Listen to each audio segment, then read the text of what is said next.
Oui, s'agissant de l'abbaye, je voudrais faire plusieurs remarques. D'abord sur le temps perdu, puisqu'il a fallu près de 10 ans pour parvenir à un projet de reconstruction de logements dans une ville où on nous explique l'urgence de la crise du logement. Ensuite, sur la non-utilisation de ces logements pour l'hébergement d'urgence. Les familles sous les tentes en période de froid, dans les écoles, seraient mieux logées dans ces logements qui peuvent être chauffés et éclairés, qui sont propriété de la ville. Il y a 2 ans, d'ailleurs, vous coupiez le chauffage à des familles qui étaient réfugiées dans un de ces immeubles. Enfin, sur l'urbanisme transitoire, dont vous vous félicitez aussi, qui permet, selon vous, de préfigurer les usages de ces espaces qui participent fortement à entretenir la dynamique du quartier. Nous espérons que ce que nous voyons actuellement sur le terrain ne préfigure ni l'usage des espaces, ni la dynamique du quartier, justement, parce qu'en ne traitant pas les abords actuels, vous avez transformé le secteur en une sorte de porcherie à ciel ouvert que doivent supporter les habitants voisins. Et je pense que cet urbanisme transitoire mériterait de votre part une attention pour justement les riverains. Et puis nous sommes opposés à ces procédures, les procédures que vous choisissez dans ce type de projet, parce qu'elles sont totalement opaques, qui vous permettent de choisir les opérateurs par des arrangements entre vous, sur des critères suffisamment flous qui vous permettent de faire ce que vous voulez, avec qui vous voulez. Je rappelle ici que tous ces procédés que vous choisissez pour éviter les appels d'offres ouverts, qui permettent, eux, à la concurrence de s'exercer en toute transparence, sans interdire aucunement à la collectivité de définir ce qu'elle veut, ces procédés nous inquiètent beaucoup. On a vu d'ailleurs, ça fait plusieurs années que ça ne marche pas, que ça a des conséquences, les appels à projets, par exemple, qu'on a vus pour l'ancien musée de peinture de la place de Verdun, pour l'orangerie, pour le restaurant Le 5, pour lequel vous êtes en conflit, pour le couvent des Minimes. On a vu tous les problèmes que ça pose, pour ne citer que cela. Il faut que les Grenoblois qui nous écoutent, s'il y en a, comprennent bien que tous ces marchés importants sont accordés par une commission ou un jury où seuls les élus de la majorité municipale sont représentés, alors que la commission d'appel d'offres est obligatoirement ouverte à la minorité. Il faut bien comprendre ça. Et évidemment, je pense que l'absence de concurrence réduit les recettes éventuelles que la ville pourrait obtenir. On le voit d'ailleurs dans ce projet immobilier privé, puisque le contribuable grenoblois va aussi financer l'opération. Alors bien sûr, vous comprenez bien on doute un peu de l'analyse financière du DAL, telle qu'elle est produite pour critiquer ce projet, parce que, disons, vos concurrents du nouveau parti anticapitaliste sont pas plus, disons, sont aussi démagogues que vous dans ces domaines. Mais nous sommes convaincus qu'un appel d'offres ouvert sur la base de ce que souhaitait la municipalité aurait permis de percevoir davantage de recettes. Et je dois dire d'ailleurs au passage que cette critique du DAL nous réjouit, parce que vous voir accusé de faire le jeu du capitalisme immobilier, de vouloir gentrifier le quartier, si ça pouvait être vrai dans certains immeubles comme à côté la 6 rue Charles Rival, de créer des logements au loyer trop élevé et au prix du mètre carré trop élevé, démontre que ces accusations-là, que vous nous renvoyez si souvent, ne tiennent pas debout. Elles appartiennent à une rhétorique, celle de l'extrême gauche, bien connue, mais au fond, elles abandonnent les quartiers à leur triste sort, et aussi l'abandon des propriétaires qui sont spoliés de la valeur de leurs biens.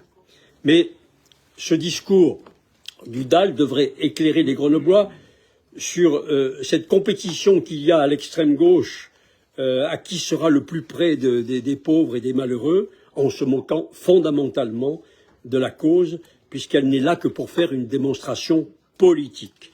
Et, en tout cas, dans le dossier de l'abbaye, vous êtes visiblement dépassé par le NPA. Alors, sur le fond, nous pensons que le quartier ne souffre pas d'une gentrification excessive, mais d'une dégradation et d'une densification excessive. Tout ce qui a été réalisé avec l'opération Châtelet l'a été sans réalisation d'espace de respiration. Vous avez même construit avenue de Washington dans l'enceinte qui est celle du stade de foot. Le fait que vous ayez dû renoncer, faute d'acquéreur, à la construction d'un immeuble en accession qui devait jouxter l'immeuble Actis devrait vous faire réfléchir, et peut-être faire réfléchir l'opérateur. Les acquéreurs sont de moins en moins dupes et de nombreux sites existent désormais qui éclairent ce contexte de la ville qu'on a connu ailleurs, qu'on a connu dans d'autres quartiers où des immeubles n'ont pas pu être réalisés du fait de la baisse de la valeur des biens qui faisait que l'opérateur y renonçait. Vous le savez, on peut avoir une opinion différente de la nôtre, mais nous étions favorables à la conservation de ces bâtiments et nous pensions que la ville, plutôt que d'investir dans l'acquisition et la mise aux normes du siège d'une banque, le Crédit Agricole, aurait pu utiliser ces bâtiments pour en faire des lieux d'activité pour elle et pour d'autres, afin de participer à la revalorisation du quartier, à faire revivre ses commerces et réaliser des économies de fonctionnement. Vous avez choisi cette option, vous en avez évidemment le droit et la responsabilité. Il y a un autre point que je voudrais souligner, c'est l'impasse que vous faites comme d'habitude sur les parkings, puisque vous prévoyez 18 places de stationnement très loin de l'abbaye, au fond de l'avenue de Washington.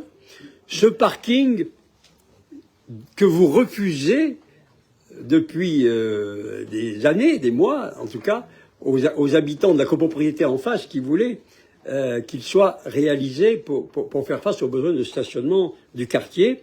Et puis, vous mettez 20 places, si on a bien compris, en démolissant la villa qui avait été acquise au 16 rue Argouges pour loger des personnes en difficulté. Soit 38 places de stationnement pour 200 logements, 90 chambres d'étudiants et des locaux d'activité, si j'ai bien compris. Alors, à ce stade, je dois vous dire que pour nous, vous feriez mieux de conserver la villa acquise pour loger une famille en difficulté, parce que nous ne pensons pas que ces 20 places changeront la donne, les difficultés de stationnement que vous allez créer pour ces habitants. Enfin, nous sommes sceptiques sur ce montage bancal, et même, évidemment, si l'investisseur est sérieux, rien n'indique que le projet sera obligatoirement conduit au bout. Il y en a beaucoup d'autres qui ont été annoncés, avec ce type de projet. Je ne crois pas que l'orangerie, à ma connaissance, ait démarré. Je ne crois pas qu'il y ait d'autres. Il y en a d'autres qui sont démarrés, qui sont en difficulté. Il y en a qui sont en panne. Il y en a qui ne respectent pas le cahier des charges. On y reviendra dans d'autres débats. Ce projet monté dans l'opacité manque d'audace. Il ne va pas revaloriser le quartier qui en a un impératif besoin. Il pourrait aussi, malheureusement, spolier encore de nouveaux acquéreurs.